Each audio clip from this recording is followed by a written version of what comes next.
putusan nomor 102.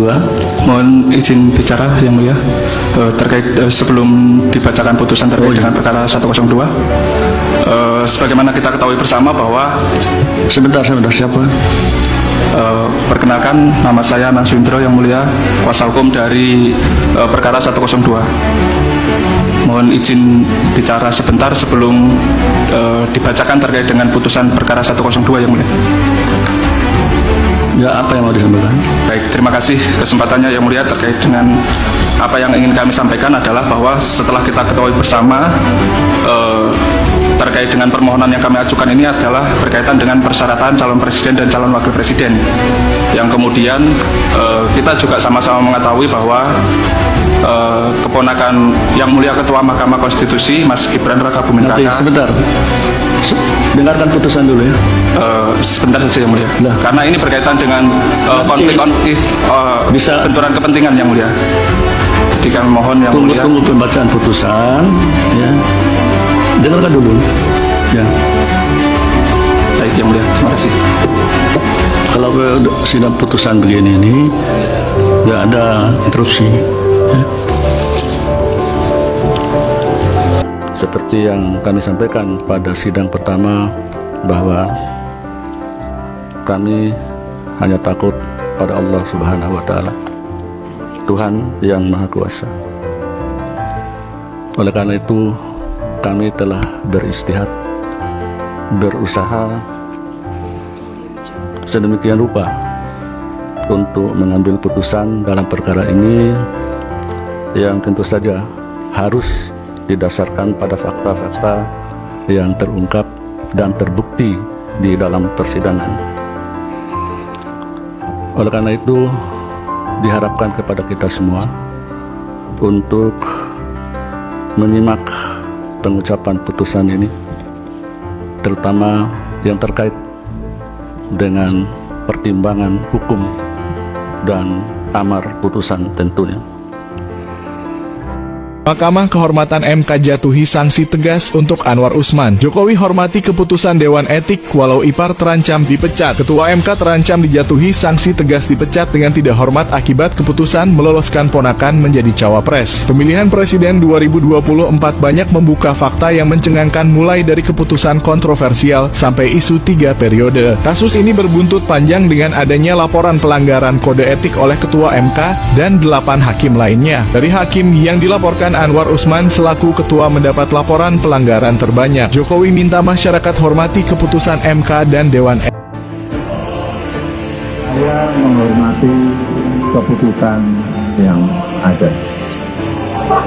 Kita harus menghormati.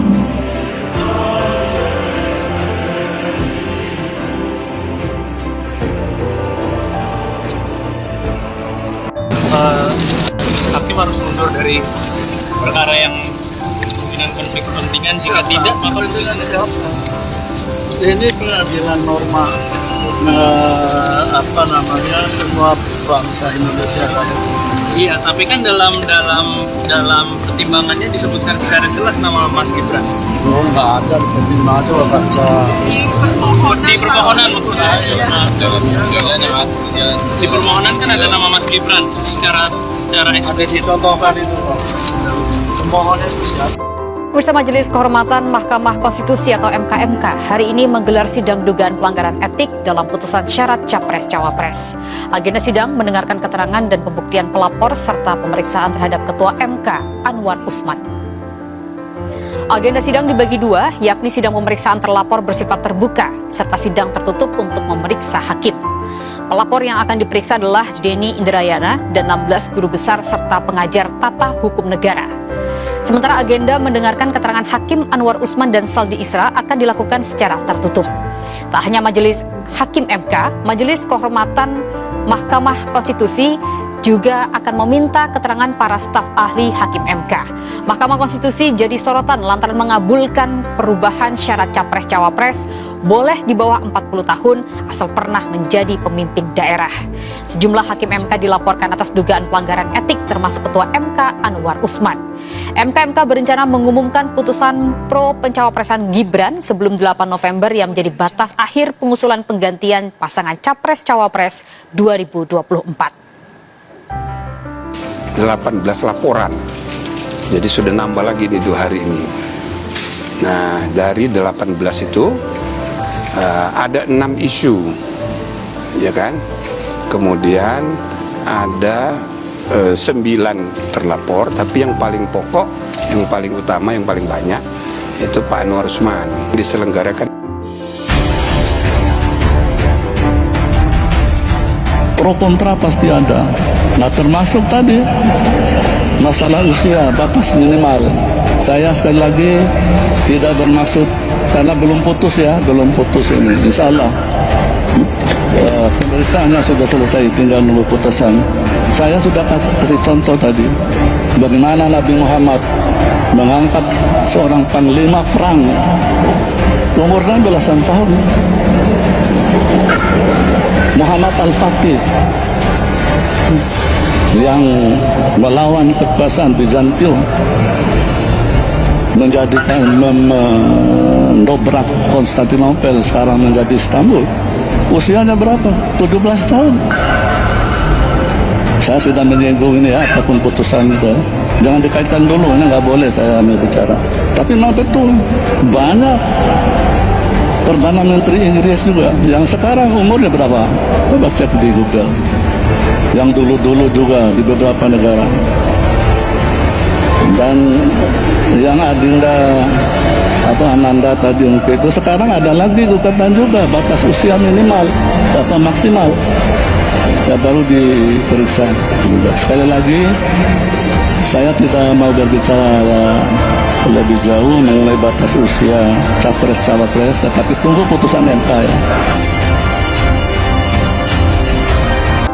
Gelombang penolakan terhadap langkah MK yang dianggap memuluskan jalan Gibran menjadi cawapres makin lama makin membesar. Beberapa pakar dan ahli sudah memberikan penjelasan bahwasanya MK sedang bermasalah.